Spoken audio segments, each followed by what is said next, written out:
Hello and welcome back, and in this video we're going to be talking about PhotoPicker. PhotoPicker was introduced in SwiftUI with iOS 16 at WWDC 22. Now this view allows the user to select photos and videos from their photo library within SwiftUI applications. Now let's understand this with an example. And we'll start with an import statement. We're going to import the Photos UI.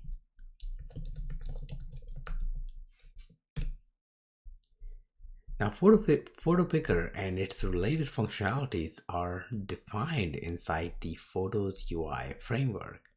This framework contains user interface components for browsing, selecting, and displaying photos and videos from users' photo library.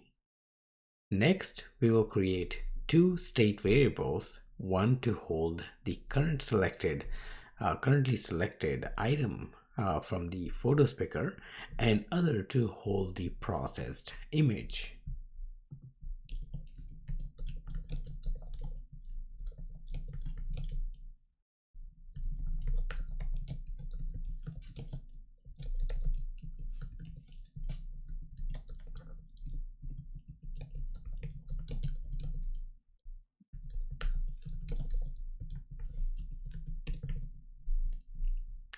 Next, we will create a VStack and add a Photos Picker view. This view displays a photo picker for choosing assets from the photo library. Now this view takes a string key that describes the purpose of showing the picker, a selection parameter to store the item the picker displays in the selected state, and a matching filter to display the types of items that picker can show. So we're going to create a VStack. Inside that, we're going to create a Photos Picker.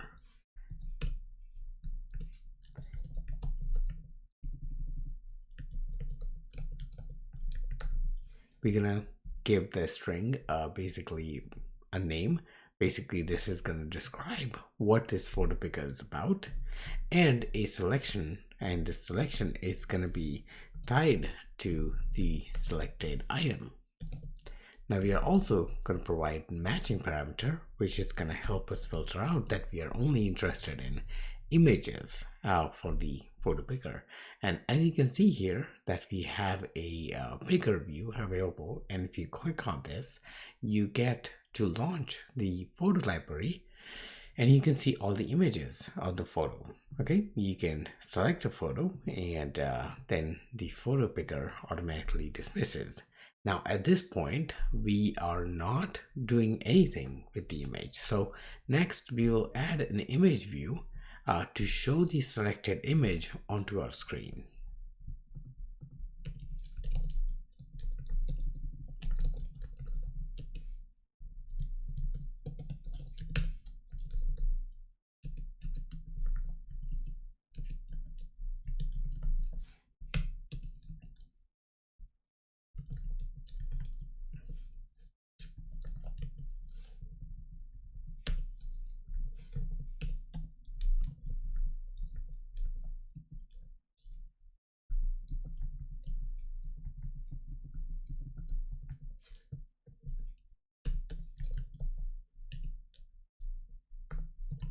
All right, so what we are doing here is whenever we have a photo in the photos variable, that means it's not nil, we're going to take that photo and we're going to resize it to make sure it scales to fit.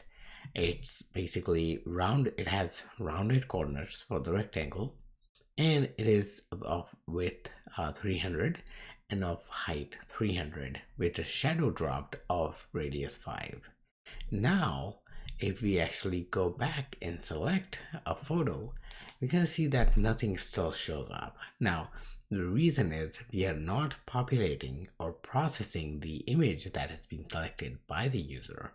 Now in order to do that, we will add an onChange modifier to the VStack, which will fire an action when the value of the selected item is changed.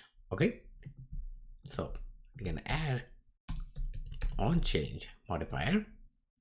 And this onChange modifier basically which item that it needs to observe for the changes, and it gives us old value and new values. We're going to ignore these two values for now, so we're just going to replace them with underscore.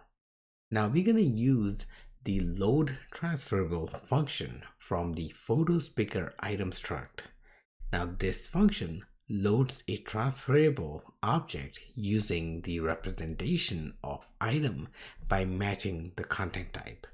A transferable object refers to an object that can be serialized, deserialized for transfers between the different parts of the app or between different apps. The transferable protocol was introduced in iOS 16, and it allows us to define objects that can be easily shared, transferred, or copied, such as PhotoPicker, to our app. Okay, now since load transferable is an async function call, we will wrap this call inside a task block.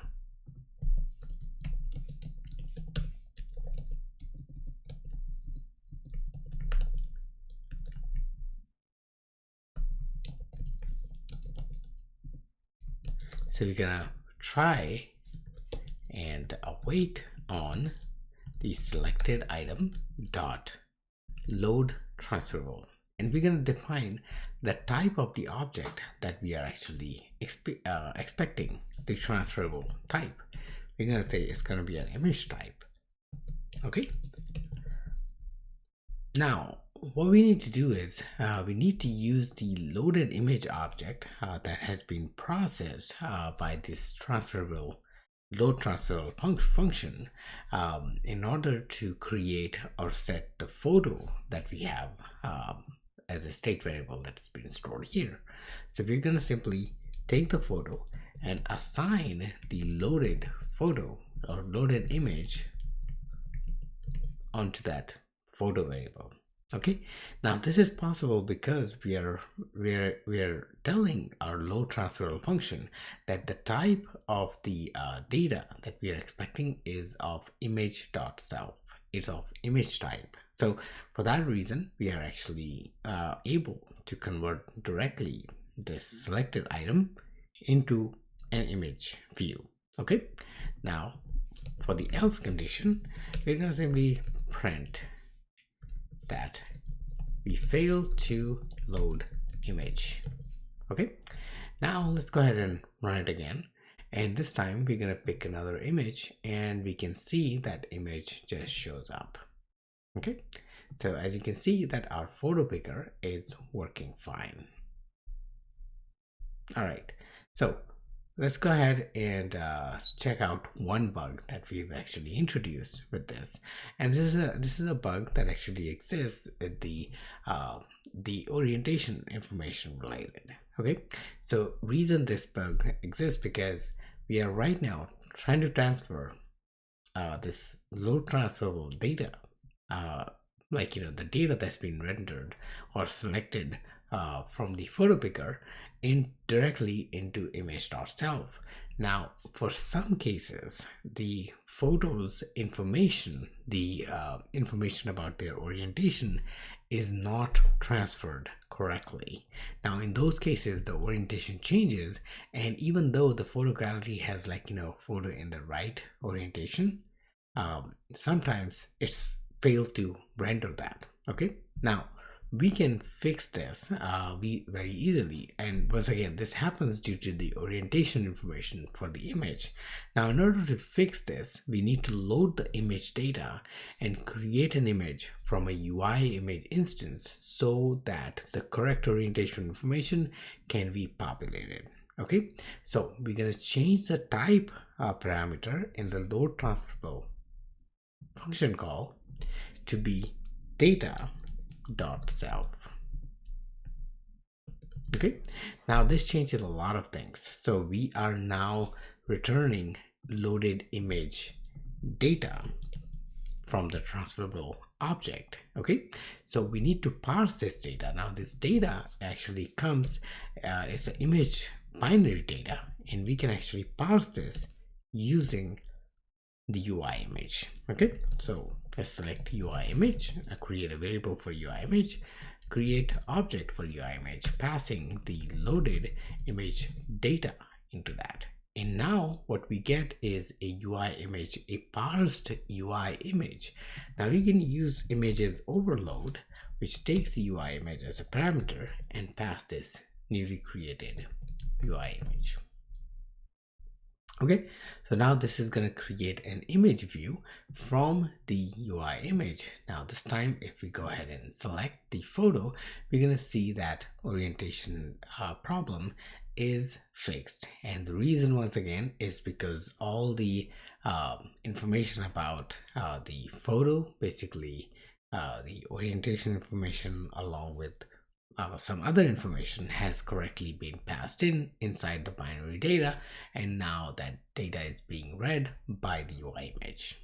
Okay, now PhotoPicker also supports various styles via PhotoPicker style modifier, and we can apply inline or compact PhotoPicker styles.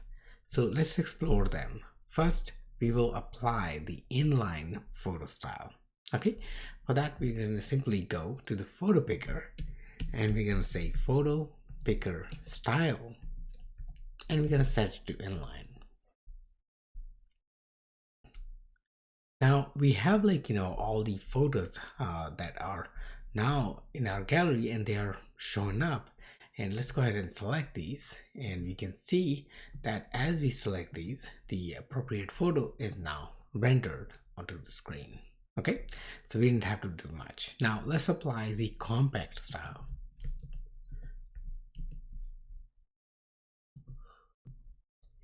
Notice that when we apply the compact style, the entire UI is taken over by the PhotoPicker view. The view is adjusted to make room for basically when the photo is selected, and the view actually reduces down in the size. But if nothing is selected at that point, the entire PhotoPicker takes over the screen. Now we can fix this by setting the frame size for the PhotoPicker. Okay, so let's go ahead and set the frame size, and we can say frame height is 300.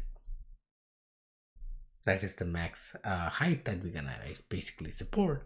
We're also gonna add a spacer in between, so our PhotoPicker is tucked away at the top, and our view, which is gonna show the photo, is gonna be at the bottom. So now we can see that nothing is being adjusted, and we can still see all the photos. Okay, now let's add a placeholder for the image view when the photo is not selected by the user. That way that space doesn't stay empty. Okay, so we're gonna simply say else image system name photo. We're gonna make this resizable. Let's also make it 300 points high, and let's add some padding around this. Okay, so now you have a placeholder image, and this placeholder image is shown until the user selects the photo. So as soon as the user selects the photo, that particular placeholder is now replaced by an actual image. Okay, so the current placeholder is good, but it can be better. At this point, our UI doesn't give our users any hint about the actions they need to take when they land on the screen. We can use content unavailable view to not only show the placeholder image, but also to add steps they need to take to see the image. Let's update the code to include content unavailable view. Instead of using image view, we're going to simply create first the content unavailable view. Okay, and we are going to use the overload that actually takes a string. Okay, and we're going to pass get started by selecting a photo from above. Okay, and we're gonna add a system image to this called photo. Okay, so this is the view that actually shows up here, which actually gives enough hint for user to get started. Now let's go ahead and give it a frame.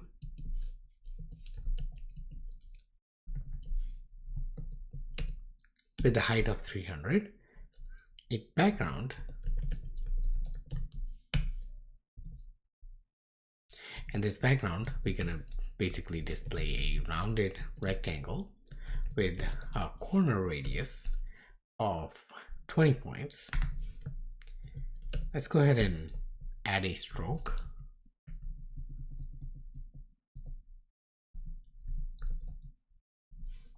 With the content and the line width. So content is going to be a gray color stroke. Line width is going to be 2 points. That actually draws a border around this content unavailable view. Okay, now we're going to drop a shadow onto this as well.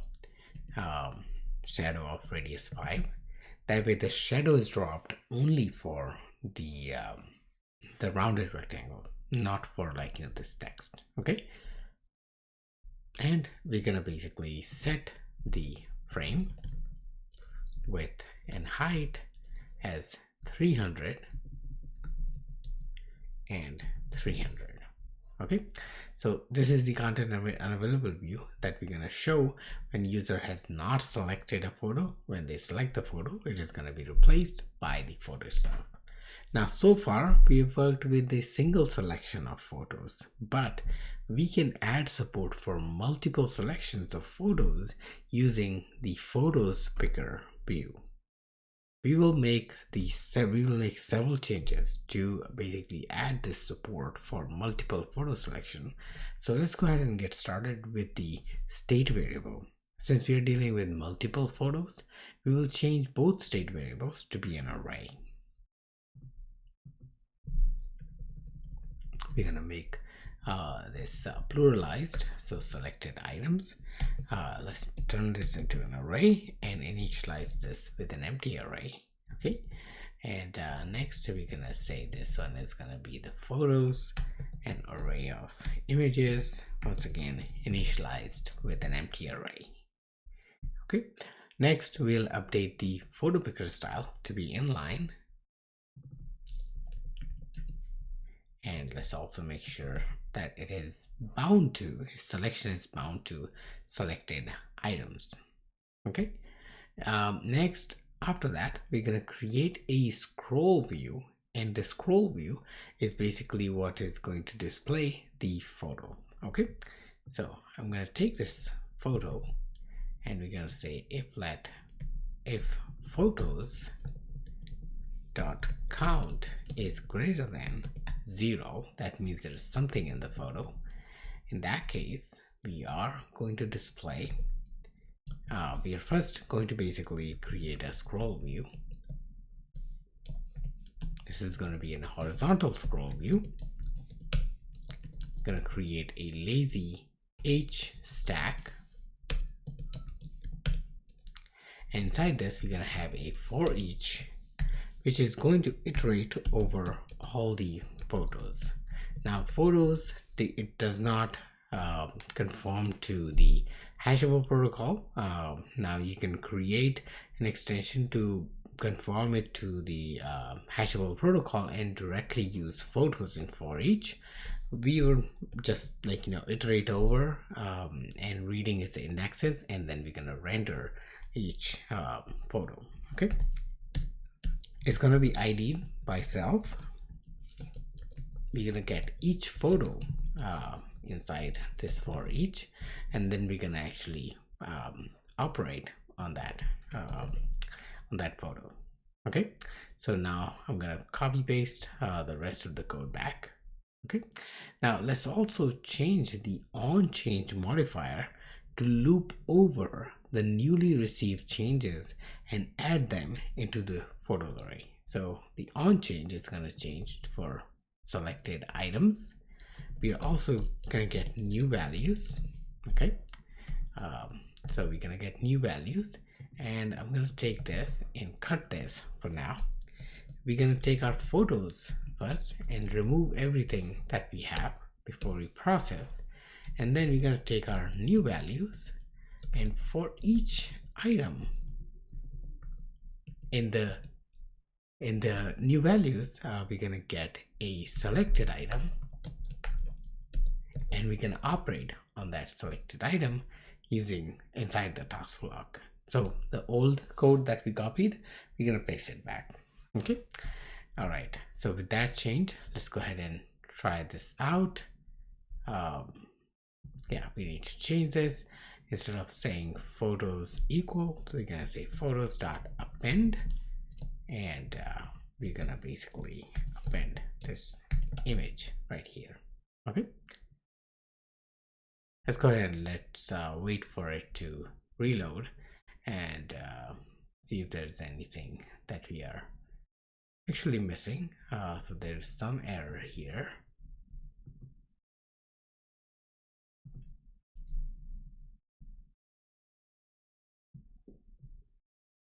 Okay, so this is an index. That's what we are getting here. So you're gonna go to photos and get the index for each photo. That's how we're gonna get individual photos. And with that, hopefully all the errors are gone. Oh, there's some more error. Selected items. Actually, selected item like that. And now it's refreshing, so hopefully this will work. So what we should see is basically a placeholder, and we should also see all the photos, and we're gonna select one by one and gonna add them so we can see them inside the scroll view. Now this is great, but there is a bug, another bug here. Notice that user has to tap the add button to see the selected image inside the scroll view. Now we can fix this behavior by setting the selection behavior parameter under the photos picker view. So let's go ahead and add that. So I'm going to put this in another line so we know what we are actually already setting. So we're going to set selection behavior, and we're going to set the selection behavior as continuous. And once we have made that change, notice that when we actually add item or select an item, all those items are basically loaded up here. There's no need to create or click add anymore. Okay. Now, one of the other options that is there is called continuous in ordered, which shows the number of selected photos. So continuous in ordered. We're gonna set that, and as you can see, now we have 1, 2, 3 being added inside the photos. So we have 6 photos loaded right now. Okay, so that's what we get with the continuous and ordered. Now we can limit the number of items that are allowed in the multiple selection case with the help of max selection count, and that comes right before this. So max selection count, let's set it to 3, and now we are only allowed to basically select 3 images at the same time. Okay, so 1, 2, and 3, and notice the whole UI for the selection is now gone disabled until we actually deselect something and select something else. Okay, and all the photos that we've selected are showing up appropriately inside the scroll view. All right, so with that, we have reached the end of this video where we explored the photos picker in SwiftUI in a greater detail, covering various scenarios while building a nice UI. Okay, thank you so much once again for watching, and I will see you guys in another video. Thank you.